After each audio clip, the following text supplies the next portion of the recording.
সকালে হঠাৎ করে বেরিয়ে পড়লাম কাকার বাড়ি শহরে। এখানে সন্ধ্যাবেলায় আমি, আমার ছেলে, 2 কাকার মেয়ে, আম্মা, মা সবাই ঘুরতে বেরিয়ে ভাবলাম রেস্টুরেন্ট থেকে খেয়ে আসি। আমরা সেখানে গিয়ে পিৎজা আর চাউমিন স্যুপ অর্ডার করলাম। খাবারগুলো খুব ভালো আর টেস্টি, যতটা ছিল তার দ্বিগুণ। আমরা এনজয় করেছি।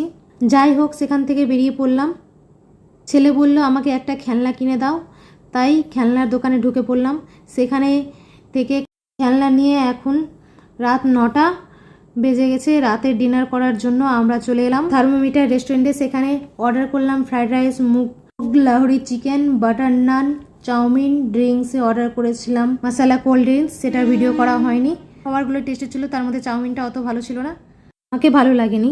খাবার খেতে খেতে প্রচুর বৃষ্টি পড়ছিল। বৃষ্টিটা ছাড়ার পর আমরা বাড়ি বেরিয়ে পড়লাম। এত গরম পড়েছে, বৃষ্টিটা পড়ে একদমই বাইরেটা ঠান্ডা হয়ে গেছে। করে ঘরে পৌঁছাতে 10 মিনিট লাগবে। প্লিজ সাবস্ক্রাইব করে দিও। টাটা।